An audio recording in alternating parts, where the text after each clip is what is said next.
Howdy fellas, it's been a rough few years if you're a Tom Clancy fan like I am. Not that, that Siege isn't good or anything. I know Siege X is coming and I am a little underwhelmed.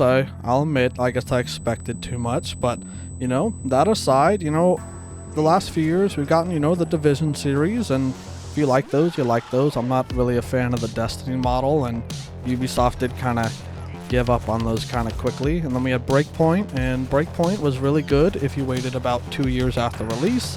And then we had Wildlands, and Wildlands, I did like Wildlands. It's a great sandbox. The story was kind of meh, and the missions were kind of also pretty meh. I honestly only finished the game because a good friend and I, we would make up scenarios to make it more interesting. So this mission, we're gonna deck ourselves out with Vietnam gear, Vietnam clothing, and do it this way. Or this mission, we're only allowed to do this, and we would just kind of impose our own challenges to keep it fresh. And then we had the last Splinter Cell came out in 2013, and honestly, it's just been kind of lackluster. I mean, I guess I can't forget that Siege spin-off where I don't know, you were fighting zombies or something. That also kind of died quickly. And I do know the passing of Tom Clancy in 2013, maybe that plays a bit into this, but I really wish Ubisoft would make a good campaign or at least co-op focused game, because like I said, Siege is great as a multiplayer game, but it doesn't offer a fun campaign like they used to have. Because I used to really love playing the Splinter Cells games and the Rainbow Six series and the Ghost Recons and the Future Soldiers. We just haven't gotten anything like that in a while. And I don't want to make this video sound overly negative. I'm here to offer something for you to play, and this comes from the backlog of games, and it is Rainbow Six Vegas 2.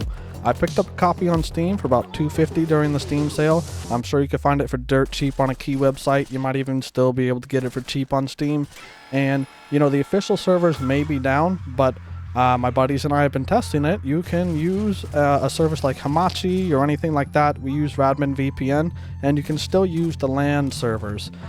So you can play the campaign co-op with a buddy if you wanted to. The campaign's really good in this one. I liked it a lot. I played it 6 or 7 times with different friends. The Terrorist Hunt game mode is 4-player, and I believe there's a mod to extend that. I haven't played around with that, so at least the 4-player mode works great. And then multiplayer, if you happen to have a bunch of buddies who want to play, you could just host your own LAN multiplayer. The multiplayer in this game is really fun. And, setting up a server is really easy. Like I said, I use Radmin. I created my little VPN. I invited my buddies, and then when in game, once I hosted something, I would just show up in the LAN server list for them. Easy peasy. And, this game, it is from 2008. It doesn't have a field of view slider. You can fix that in the INI settings. And it's not the prettiest on the eyes for its age, but the gameplay, the core reason why I used to play this game, is really good, especially considering its age. I mean, from 2008, the AI in this game put a lot of modern games to shame, because some of these modern games AI are, I don't know, with all these improvements we've had in technology and whatnot, just seems like gameplay isn't quite meeting that level. And so for 2008, the AI are brutal, especially on the higher difficulties. They'll ambush you, they'll flank you, they'll rush you.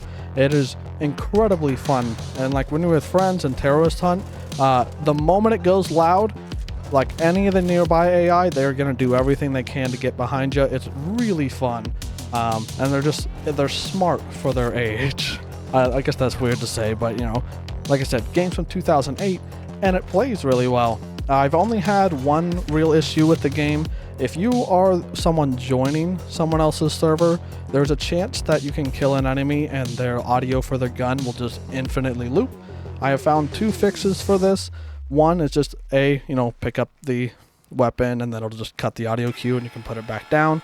And then the second one, which permanently fixed it for me, I don't know if it'll work for everyone, is if you go to the multiplayer audio menu, if you set the output and inputs to 1, since we use Discord we didn't need it, it just made it go away. I found it on a Reddit post or something and it worked great for me. So if you give it a try and you have that issue, definitely worth giving a try. But like I said, playing this game with friends really fun, and if you just want to experience the campaign alone, it's also really fun. You're not just alone trying to play it. You have these 2 AI teammates you command, and they have like different modes. If you want them to be more stealthy, or if you really want to rush in, they can gas doors and flash and everything. Like I said, for a game for 2008, it's got everything. Because like these days, games release with like 50 to 75% of the content you expect, and this is the whole package, and I paid less than $3. You got a really great progression system, you have a challenge system, you have a reason to keep playing because you get more guns and more armor, and then there's tons of maps to terrorist hunt, there's tons of maps to multiplayer. Like, this is absolutely worth $250. It's worth more than $250, and I hope you give it a try. If you have any issues, leave a comment. I might be able to see if I could help you. I'm not the most technical savvy person, but I have been playing around with this a little bit, so I have a little bit of experience. And then one more side note, if you get the game and you notice that the characters looks like they're having a seizure, like their eyeballs and their heads are twitching, it's because the game was not built for more than 60 FPS. So if you want to get rid of that look on the character models, to set your monitor frame rate to 60 hertz, and it'll stop that. I haven't really had any issues. It's just the higher the frame rate you achieve, because it is uncapped, the more violent it can become. I hit like 500 frames at one point, and they were grooving. They were smoothing for sure. But I hope you give it a try. If you like the video, make sure to like and subscribe, and maybe I'll catch you in the next one. You guys have a good one, fellas.